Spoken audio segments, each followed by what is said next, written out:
Imaginez une nuit très ancienne. Une nuit qui n'a jamais connu les villes, les routes, les lampes, ni les voies humaines. La Terre tourne lentement dans l'espace. Elle est bleue, verte, couverte de mers chaudes, de forêts épaisses, de marécages, de plaines où marchent des animaux que nous ne verrons jamais vivants. Dans le ciel, très loin, un objet avance.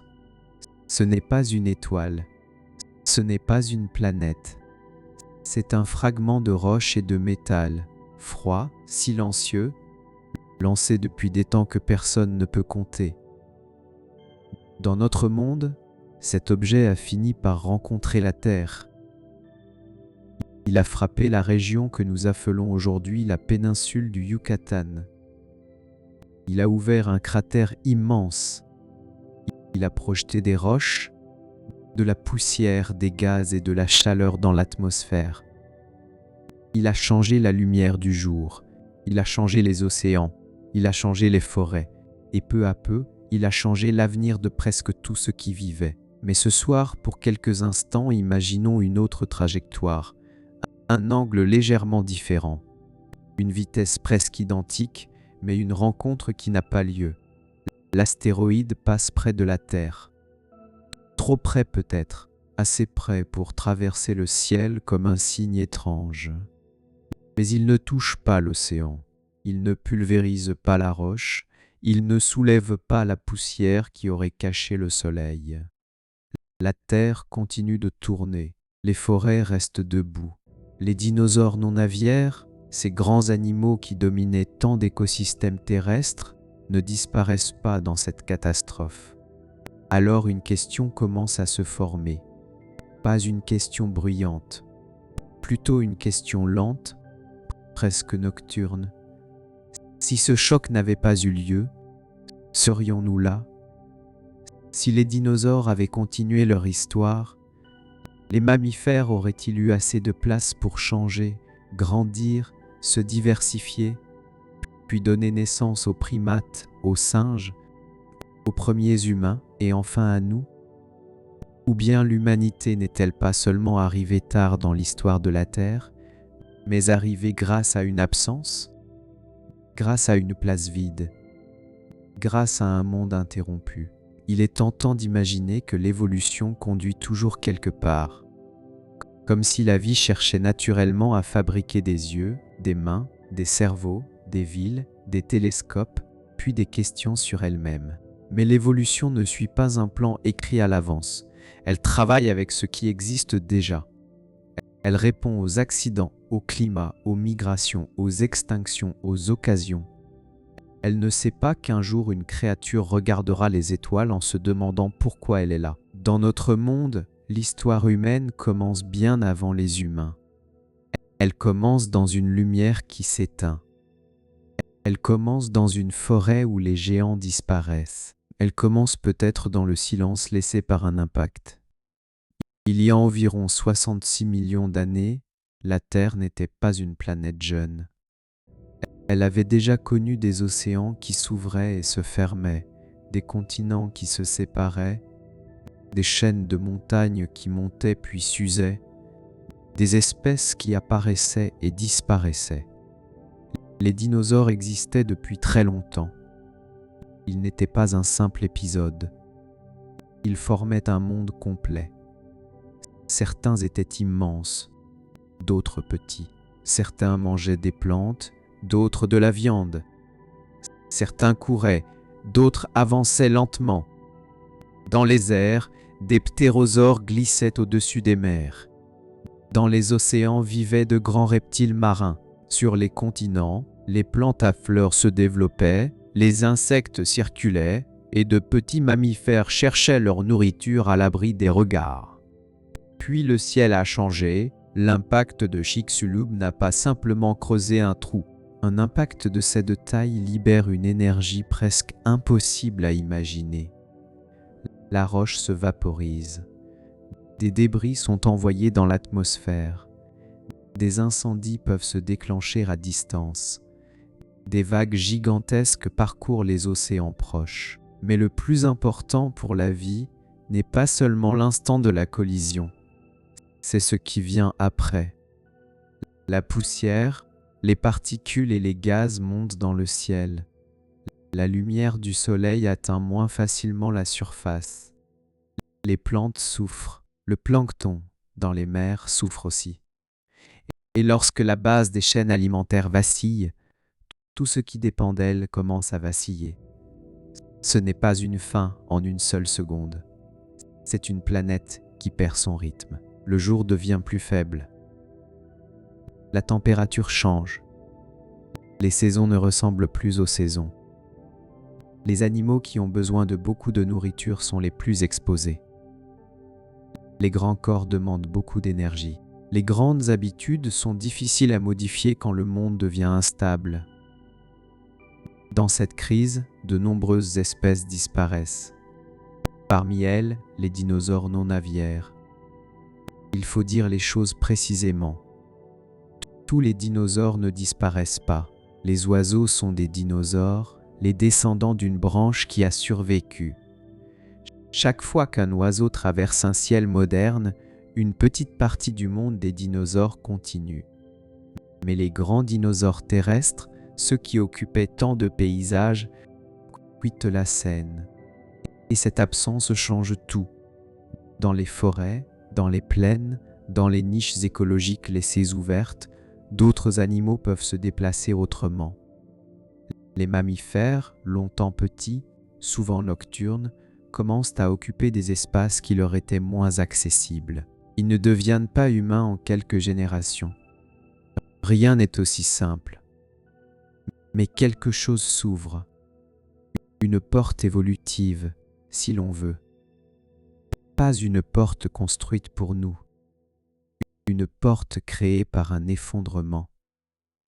Il est étrange de penser que notre histoire, si intime, si remplie de visages, de familles, de langues, de souvenirs, puisse dépendre d'une poussière ancienne dans le ciel. Et pourtant, quand nous remontons assez loin, notre présence semble liée à des événements qui ne pensaient pas à nous. La Terre n'attendait pas l'humanité. Elle tournait, elle changeait, elle survivait.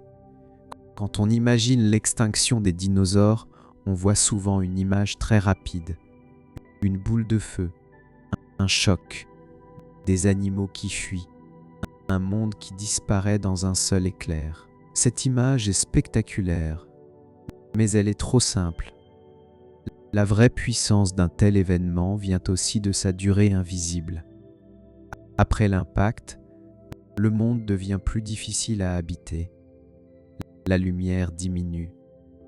La nourriture devient moins prévisible. Les systèmes qui semblaient solides montrent qu'ils reposaient sur des équilibres fragiles. Une forêt n'est pas seulement un ensemble d'arbres.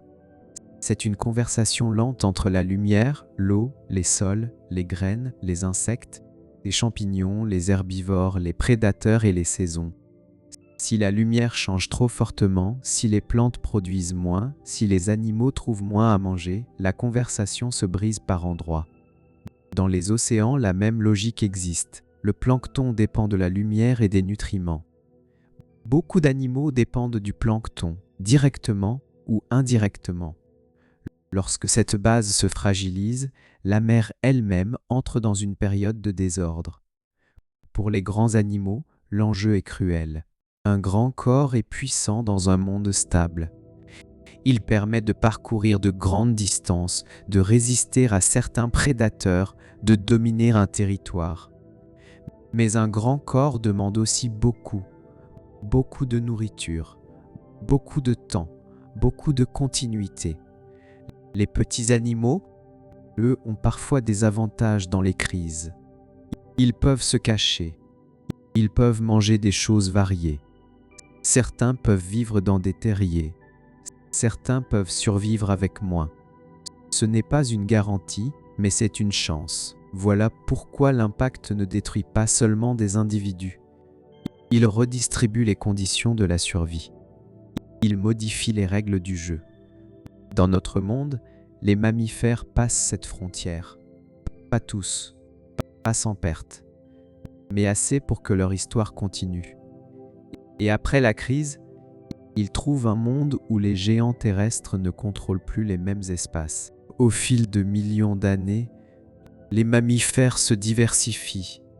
Certains deviennent plus grands, certains retournent vers l'eau, certains montent dans les arbres, certains développent des sens différents, des modes de vie différents, des façons différentes de porter leurs petits, de les protéger, de les nourrir. Lentement, très lentement, une branche mènera aux primates, puis à des singes, puis à des hominines, puis, beaucoup plus tard, à Homo sapiens. Mais entre l'impact et nous, il n'y a pas une ligne droite. Il y a des détours, des continents qui bougent, des climats qui oscillent, des forêts qui reculent, des savanes qui s'ouvrent, des espèces humaines qui apparaissent puis disparaissent. Il y a un immense labyrinthe. La question devient alors plus profonde. Si l'impact n'avait pas eu lieu, ce labyrinthe aurait-il seulement eu la même entrée ? Dans notre univers imaginaire, l'astéroïde manque la Terre. Le ciel s'illumine peut-être quelques instants, puis redevient sombre. Les animaux ne comprennent rien à ce passage. Les forêts continuent leur respiration lente. Les rivières suivent leurs méandres. Les continents poursuivent leur voyage.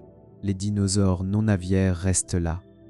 Il ne faut pas imaginer un monde figé, comme une photographie qui durerait éternellement. Même sans impact, les dinosaures auraient continué à évoluer. Certaines espèces auraient disparu pour d'autres raisons. D'autres seraient apparues. Les climats auraient changé. Le niveau des mers aurait varié. Les plantes à fleurs auraient continué leur expansion. Les insectes, les oiseaux, les mammifères et les reptiles auraient tous poursuivi leurs propres histoires. Mais la grande différence, c'est que les grandes places terrestres ne se seraient peut-être pas libérées de la même façon. Les dinosaures herbivores auraient continué à façonner les paysages. Les prédateurs auraient continué à exercer une pression sur les autres animaux. Les nids, les migrations, les territoires, les habitudes alimentaires, tout cela aurait continué à structurer les écosystèmes. Dans un tel monde, les mammifères ne sont pas forcément condamnés à rester minuscules. La nature est trop inventive pour une réponse aussi simple. Ils auraient pu se diversifier malgré tout. Certains auraient pu occuper les arbres, les sous-bois, les rives, la nuit, les terriers, les zones froides ou les espaces trop petits pour les grands dinosaures. Mais l'expansion rapide que nous connaissons après la crise aurait pu être beaucoup plus lente, ou différente, ou limitée. Imaginez une forêt où les arbres appartiennent déjà à d'autres histoires. Les grands herbivores ouvrent des chemins. Les prédateurs surveillent. Les ressources sont prises, transformées, défendues par des lignées anciennes et efficaces. Dans ce monde, un petit mammifère peut survivre, mais survivre n'est pas la même chose que devenir dominant. L'évolution ne récompense pas les rêves lointains. Elle récompense ce qui fonctionne maintenant. Si un animal peut continuer à vivre petit, discret, nocturne, opportuniste, il n'a aucune raison naturelle de devenir le commencement d'une civilisation. Il n'y a pas de pression mystérieuse qui pousse la vie vers l'homme. Il y a seulement des environnements, des contraintes, des possibilités. Dans ce monde parallèle, les mammifères auraient peut-être eu une longue histoire, mais peut-être pas notre histoire. Avant l'extinction, les mammifères existaient déjà depuis longtemps. Ils n'étaient pas des débutants dans l'histoire de la vie. Ils avaient leur stratégie. Ils avaient leur corps chaud, leurs poils, leurs dents spécialisées, leurs petits nourris par le lait, leurs sens adaptés à la nuit. Mais beaucoup d'entre eux étaient petits. Petit ne veut pas dire simple. Un petit animal peut être extrêmement bien adapté. Il peut entendre des sons faibles, sentir des odeurs fines, se faufiler dans des passages étroits, survivre dans des marges où les grands animaux ne vont pas. Pendant très longtemps, cette discrétion a peut-être été une force.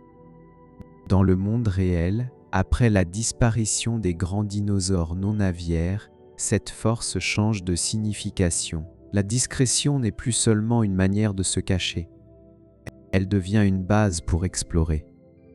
Les mammifères peuvent occuper de nouveaux rôles. Les corps se diversifient. Les régimes alimentaires se multiplient. Les cerveaux, les modes de reproduction, les comportements sociaux prennent des directions différentes. Dans le monde où les dinosaures survivent, cette ouverture serait plus étroite. Les mammifères pourraient rester longtemps dans les zones secondaires de l'écosystème. Cela ne les rendrait pas inférieurs. Cela les rendrait simplement différents. Peut-être que certaines lignées deviendraient intelligentes à leur manière. Peut-être que des animaux arboricoles développeraient une bonne vision, des mains habiles, des comportements sociaux complexes. Peut-être que quelque chose ressemblant à un primate finirait tout de même par apparaître. Mais chaque peut-être porte un poids immense. Parce que l'évolution humaine demande une suite de circonstances très particulières. Il faut des ancêtres qui vivent dans les arbres, puis des environnements qui changent. Il faut des mains capables de saisir. Il faut des yeux qui évaluent la distance. Il faut une vie sociale assez complexe pour que la mémoire des autres devienne importante. Il faut des climats instables, des paysages qui alternent forêt et espaces ouverts. Il faut des pressions qui rendent utile de marcher autrement, de porter, de fabriquer, de prévoir. Aucune de ces étapes n'est garantie. Et si une seule étape change, toute la suite peut changer. Nous aimons dire que l'être humain descend d'une longue lignée. C'est vrai, mais cette lignée ressemble moins à une autoroute qu'à une trace fragile dans un sol humide. Un pas différent, une saison différente, un prédateur différent, une forêt qui reste fermée, et la trace par ailleurs. Pour comprendre pourquoi notre apparition n'était pas inévitable, il faut abandonner une vieille image. L'image d'une échelle. En bas, les formes de vie simples. Plus haut, les poissons. Puis les reptiles. Puis les mammifères. Puis les singes. Puis l'homme, debout au sommet, comme si tout le vivant avait travaillé pour produire un animal capable de nommer les étoiles. Cette image est fausse. La vie n'est pas une échelle. Elle ressemble plutôt à un arbre immense, avec des branches qui poussent, se cassent, repartent, se divisent, s'éteignent. Aucune branche ne sait où elle va. Aucune branche n'est le but de l'arbre. Homo sapiens est une branche récente, très récente. Notre espèce apparaît en Afrique il y a environ 300 000 ans. C'est presque hier si l'on compare cela aux milliards d'années de la Terre ou même aux centaines de millions d'années de l'histoire des animaux. Avant nous, il y a eu d'autres humains, d'autres espèces proches, d'autres manières de tailler la pierre, de marcher, de chasser, de survivre, peut-être de comprendre le monde. Nous sommes les survivants d'un buisson évolutif, pas le sommet isolé d'une pyramide. Et ce buisson dépend lui-même de conditions plus anciennes. Si les mammifères n'avaient pas connu leur grande expansion après l'extinction, les primates auraient-ils trouvé les mêmes chemins? Si les primates n'avaient pas évolué dans certains arbres, avec certaines mains et certains yeux, la suite aurait-elle été possible? Si les climats africains n'avaient pas changé comme ils ont changé, certains ancêtres auraient-ils quitté plus souvent les forêts? Si la marche debout n'avait pas libéré les mains d'une certaine façon, la fabrication d'outils aurait-elle pris le même rôle? Si le cerveau humain, si coûteux en énergie, n'avait pas trouvé assez d'avantages dans la coopération, le langage, la mémoire sociale, aurait-il pu continuer à grossir? Chaque réponse dépend d'une autre. C'est une chaîne.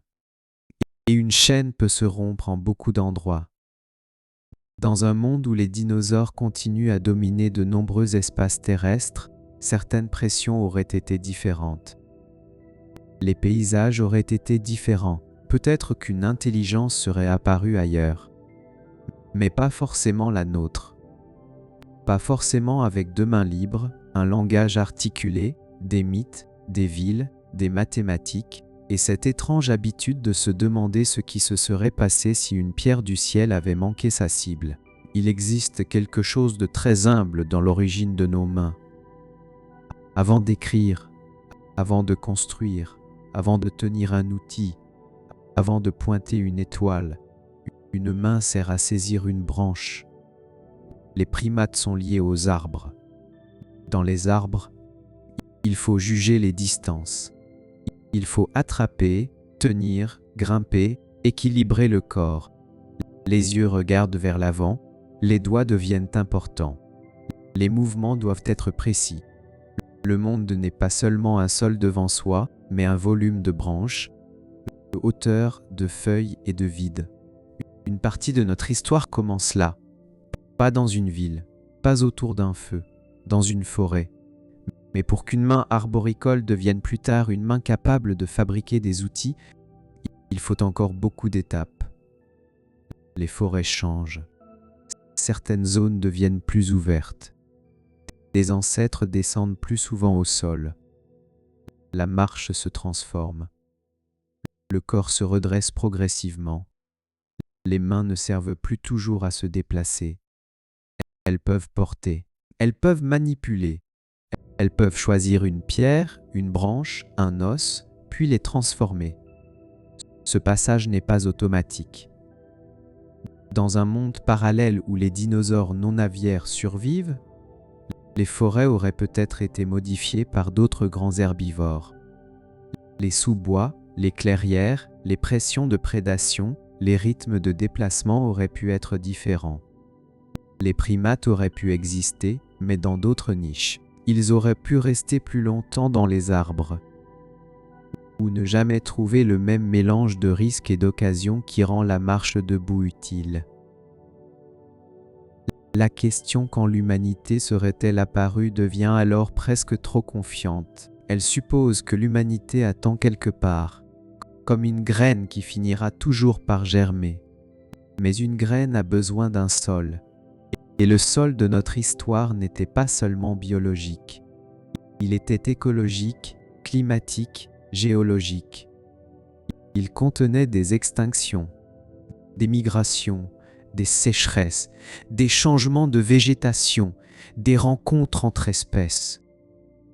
Si le sol change, la graine ne germe peut-être pas. Ou elle devient autre chose. Quand on pense aux premiers humains, on imagine souvent une savane dorée, des herbes hautes, un horizon ouvert, un groupe qui avance lentement, des mains qui portent des pierres, un feu qui brille dans la nuit. Cette image est simplifiée, mais elle contient une idée importante. L'évolution humaine est liée à des environnements changeants, ni une forêt éternelle, ni un désert vide. Plutôt des paysages qui alternent, qui se fragmentent, qui obligent les animaux à s'adapter.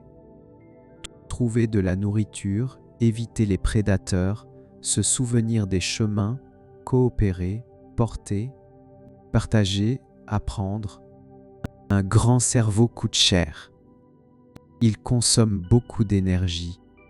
Il rend l'enfance longue. Il demande une vie sociale où les petits peuvent être protégés, nourris, enseignés. Un cerveau plus grand n'est avantageux que si l'environnement rend cette complexité utile. Les outils aussi ne naissent pas seulement parce qu'une main peut tenir une pierre. Il faut que tenir cette pierre serve à quelque chose.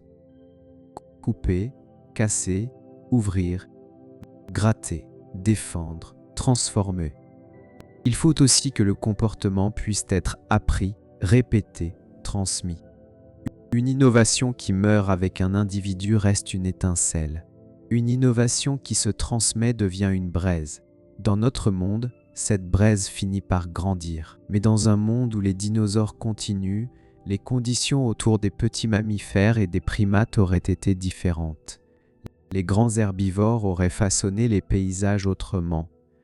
les grands prédateurs auraient imposé d'autres dangers. Les carcasses, les plantes, les espaces ouverts, les refuges, les compétitions auraient suivi d'autres règles. Il est possible qu'une lignée intelligente apparaisse malgré tout. La vie est pleine de surprises, mais il est aussi possible que l'intelligence humaine, telle que nous la connaissons, soit une réponse à un ensemble de problèmes qui n'auraient jamais existé de la même façon.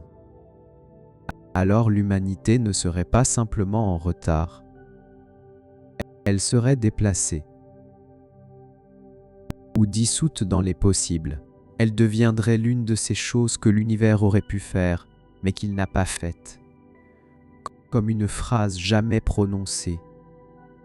Essayons d'entrer plus profondément dans ce monde. Les dinosaures restent. Le temps passe. 10 millions d'années. 20 millions. 50 millions. Les continents bougent. L'Atlantique s'élargit. Les montagnes changent le climat. Les plantes continuent d'évoluer. Les oiseaux, qui sont eux-mêmes des dinosaures, se diversifient. Les mammifères restent présents, inventifs, parfois nombreux, mais ils partagent la Terre avec des lignées de grands dinosaures qui n'ont jamais quitté la scène. Peut-être que certains dinosaures deviennent plus petits, plus rapides, plus sociaux. Peut-être que certains développent des comportements complexes, des nids élaborés, des soins aux petits, des migrations, des signaux visuels ou sonores, des formes de mémoire écologique. Mais il faut être prudent. Complexe ne veut pas dire humain. Social ne veut pas dire civilisation. Intelligent ne veut pas dire technologie. Nous avons tendance à mesurer les autres animaux à partir de notre propre chemin. Nous demandons s'ils pourraient construire, parler, compter, écrire. Mais chaque espèce répond à ses propres problèmes. Un dinosaure très bien adapté à son monde n'aurait aucune raison de devenir un ingénieur. Un prédateur efficace n'a pas besoin de philosophie. Un herbivore immense n'a pas besoin d'astronomie pour survivre. Dans ce monde, la Terre pourrait être riche, magnifique, remplie de sons, de couleurs, de comportements subtils, mais sans humains. Pas de village, pas de traces de pas sur la Lune, pas de livres sur les extinctions, pas de musée où des enfants regardent un squelette en se demandant comment un animal aussi grand a pu disparaître. Et pourtant, ce monde ne serait pas un échec. Il serait simplement un autre monde vivant. C'est une pensée difficile, mais apaisante d'une certaine manière. La valeur de la Terre ne dépend pas de notre présence. La vie n'a pas besoin de nous pour être immense. Il existe tout de même une possibilité intermédiaire. Peut-être que les dinosaures auraient survécu pendant très longtemps, puis auraient fini par décliner pour d'autres raisons. Un changement climatique majeur, une autre extinction, une transformation des continents, une combinaison de pressions lentes. Dans ce cas, les mammifères auraient peut-être fini par recevoir leur chance, mais beaucoup plus tard.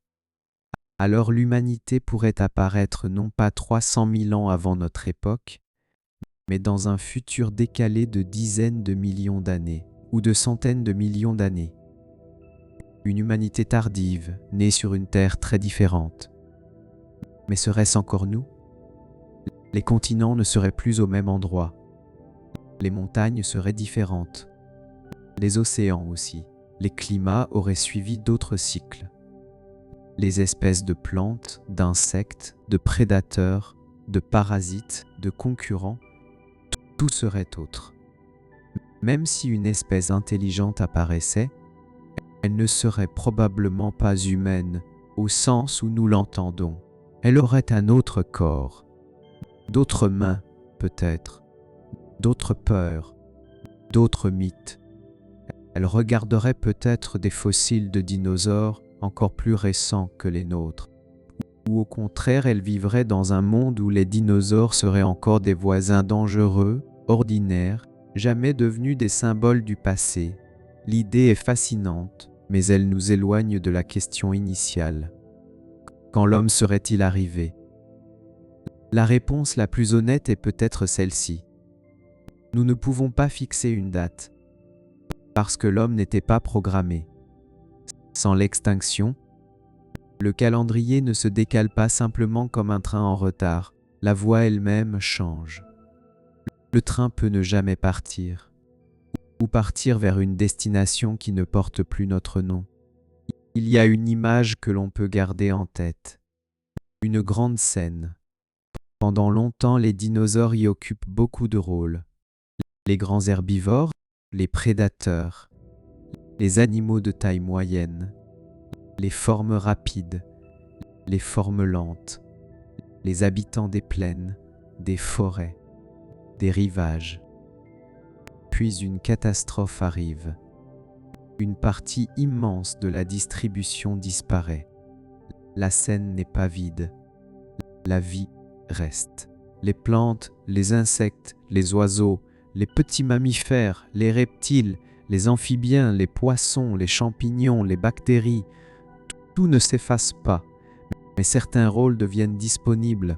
Et quand un rôle devient disponible, il ne reste pas vide pour toujours. L'évolution n'a pas d'intention, mais elle a du temps. Avec le temps, des corps explorent de nouvelles manières de vivre.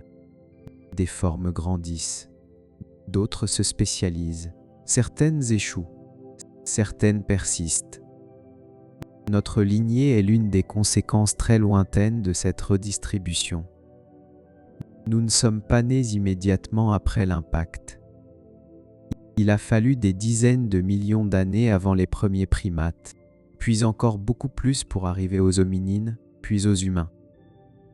Mais sans la place vide ouverte par la disparition des grands dinosaures non aviaires, cette chaîne aurait pu être beaucoup plus fragile. La place vide n'explique pas tout. Elle ne fabrique pas directement un cerveau humain. Elle ne taille pas une pierre. Elle ne dessine pas une main. Mais elle permet à des histoires nouvelles de commencer. Et parfois, dans l'histoire de la vie, permettre suffit. Une porte s'ouvre. Personne ne sait encore ce qui passera par cette porte. Chaque fois que l'on pose cette question, l'imagination s'éveille. Et si une lignée de dinosaures avait développé une intelligence comparable à la nôtre? Et si, dans ce monde sans impact, ce n'étaient pas des humains qui auraient levé les yeux vers les étoiles, mais des descendants de petits dinosaures rapides, sociaux, habiles? L'idée est séduisante. Elle appartient à la frontière entre science et fiction. On peut dire que certains dinosaures avaient déjà des comportements complexes. Les oiseaux modernes, héritiers des dinosaures, montrent des capacités étonnantes. Certains utilisent des outils. Certains reconnaissent des individus. Certains résolvent des problèmes. Certains ont des vies sociales riches. Donc il n'est pas absurde de penser que l'évolution aurait pu produire des intelligences différentes. Mais il faut rester prudent. L'intelligence ne suffit pas. Pour une technologie cumulative, il faut aussi un corps capable de manipuler finement le monde. Il faut des comportements sociaux qui transmettent les découvertes. Il faut un environnement où cette transmission apporte un avantage. Il faut de l'énergie, du temps, des matériaux. Peut-être même certains types de vulnérabilité qui rendent la coopération nécessaire. Une espèce peut être brillante sans construire de ville. Les corbeaux sont intelligents. Les dauphins sont intelligents. Les éléphants sont intelligents. Mais ils ne suivent pas notre chemin. Ils n'ont pas besoin de devenir humains pour être remarquables. Dans le monde parallèle des dinosaures survivants, une intelligence non humaine aurait pu émerger, mais elle aurait été étrangère, peut-être sans feu, peut-être sans écriture, peut-être sans ciel nommé, ou peut-être avec quelque chose que nous ne savons même pas imaginer. Ce qui rend notre propre existence encore plus étrange. Nous ne sommes pas seulement intelligents, Nous sommes intelligents d'une manière particulière, avec un corps particulier, dans une histoire particulière. Il serait dangereux de remercier une catastrophe. L'impact de Chicxulub a détruit d'innombrables vies. Il a mis fin à des mondes entiers. Il a plongé la biosphère dans une crise profonde. Mais l'histoire naturelle n'est pas écrite avec nos catégories morales. Ce qui est une fin pour les uns devient parfois une ouverture pour les autres. Un volcan détruit une forêt, puis un sol neuf apparaît. Un glacier écrase un paysage, puis laisse une vallée.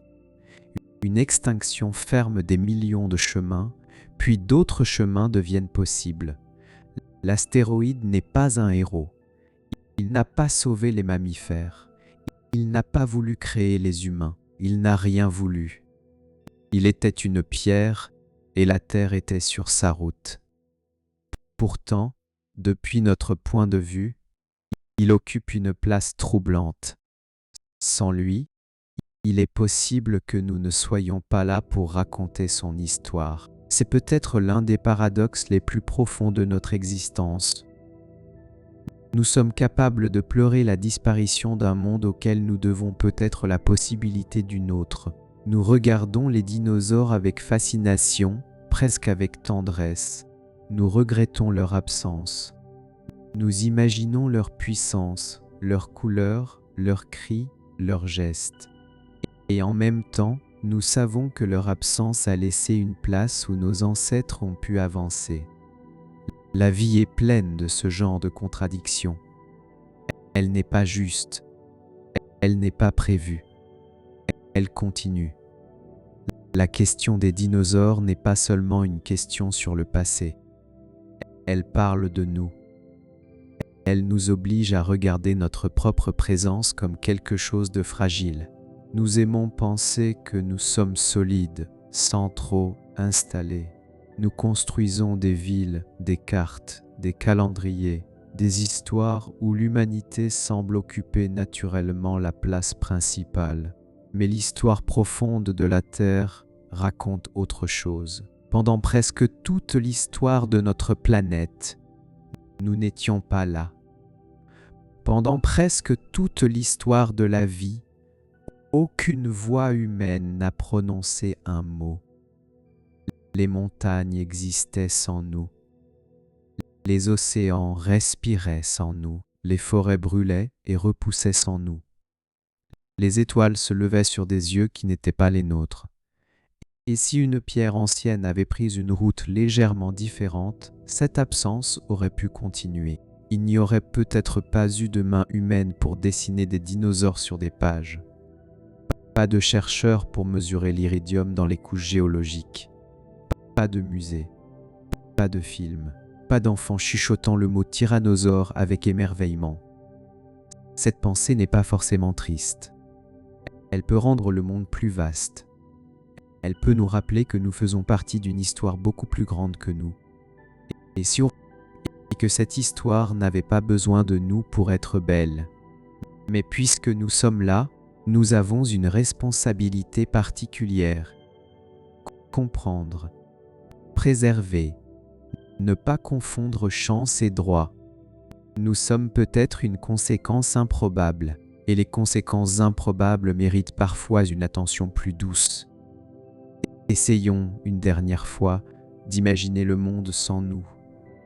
Pas un monde vide, pas un monde raté, un monde plein, des forêts différentes où des animaux inconnus se déplacent dans la brume, des rivières où viennent boire des créatures dont aucun humain ne donnera jamais le nom, des côtes où les oiseaux dinosaures crient au-dessus des vagues, des plaines où de grands herbivores, descendants de lignées qui ont survécu, avancent lentement sous un ciel que personne ne mesure. La nuit tombe. Les étoiles apparaissent. Aucun télescope ne les observe. Aucune mythologie ne les relie. Aucun enfant ne demande si d'autres mondes existent. Et pourtant les étoiles brillent. Il y a quelque chose de paisible dans cette idée. Un monde sans humains ne serait pas un monde sans sens. Il aurait son propre sens, même s'il n'y avait personne pour le traduire en mots. Dans notre monde, nous sommes là pour écouter, regarder, chercher. Nous pouvons reconstituer les traces d'animaux disparus. Nous pouvons toucher une pierre et comprendre qu'elle appartient à une frontière vieille de 66 millions d'années. Nous pouvons imaginer une autre terre, puis revenir à celle-ci avec un peu plus d'humilité. Peut-être que c'est cela, la vraie fonction de ce genre de pensée. Non pas prédire exactement ce qui aurait eu lieu, mais sentir combien notre réalité est mince, combien elle dépend de routes invisibles, de hasards cosmiques, de mondes perdus, de survivants minuscules. Nous ne sommes pas la preuve que l'univers voulait des humains. Nous sommes la preuve que parfois, après une immense rupture, la vie trouve encore des chemins. Alors, si les dinosaures n'avaient pas disparu, quand l'humanité serait-elle apparue? La réponse la plus honnête tient en plusieurs couches. Peut-être jamais. Parce que les conditions qui ont permis l'expansion des mammifères auraient été différentes. Peut-être beaucoup plus tard. Parce qu'une autre extinction, un autre changement climatique, une autre ouverture écologique aurait pu finir par donner une chance à certaines lignées. Peut-être sous une forme méconnaissable. Parce que même si une intelligence apparaissait, elle ne serait probablement pas Homo sapiens, avec notre corps, notre histoire et notre mémoire. Ce que l'on peut dire avec plus de confiance, c'est que notre monde dépend de l'extinction des dinosaures non aviaires d'une manière profonde. Pas comme une cause unique, mais comme une condition immense. Un changement de décor si vaste que toute la suite en a été modifiée. Nous sommes nés longtemps après l'impact, mais nous vivons encore dans son ombre. Pas une ombre effrayante, une ombre géologique, une ombre inscrite dans les couches de roches, dans les fossiles, dans les branches de l'arbre du vivant. Quand nous respirons aujourd'hui, quand nous marchons, quand nous parlons, quand nous nous souvenons, nous portons une histoire qui a traversé cette frontière. Une histoire de perte, mais aussi de recommencement. Après les géants, il y a eu une longue nuit. Pas seulement une nuit de poussière et de froid. Une nuit symbolique, immense, où la Terre a dû réorganiser sa vie. Les survivants n'avaient pas de vision d'avenir. Ils ne savaient pas qu'ils étaient les ancêtres possibles de mondes nouveaux. Ils cherchaient seulement à passer un jour, puis un autre. C'est souvent ainsi que commencent les grandes histoires. Pas avec une annonce, pas avec un destin, avec une petite survie.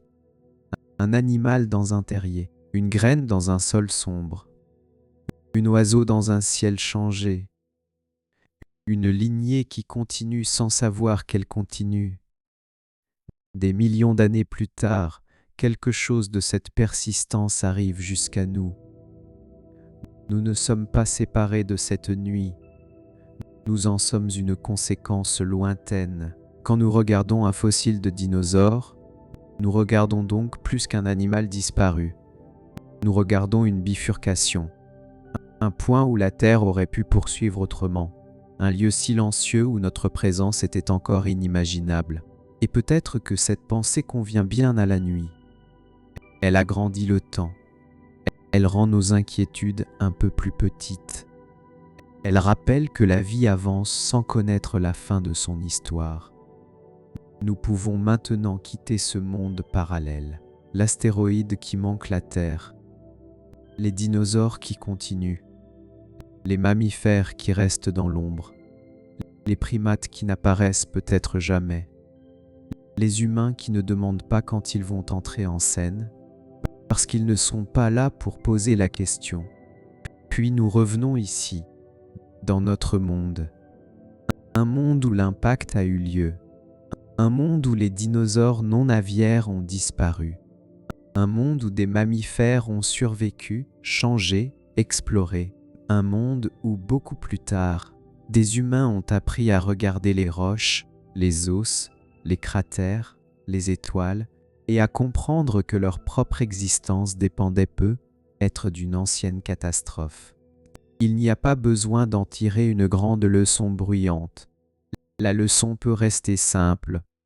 Nous sommes contingents. Nous sommes fragiles. Nous sommes tardifs. Mais nous sommes là. Et être là, dans un univers où tant d'autres histoires étaient possibles, n'est pas rien. Ce soir, si vous imaginez cette pierre ancienne traversant l'espace, vous pouvez aussi imaginer tout ce qui a suivi.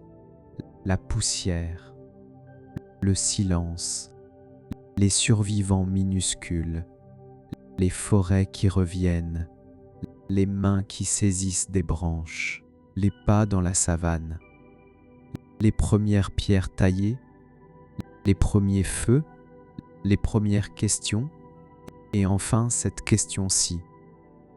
Si les dinosaures n'avaient pas disparu, quand serions-nous arrivés? Peut-être jamais. Et c'est justement pour cela que notre présence ce soir paraît un peu plus étrange, un peu plus improbable, un peu plus précieuse.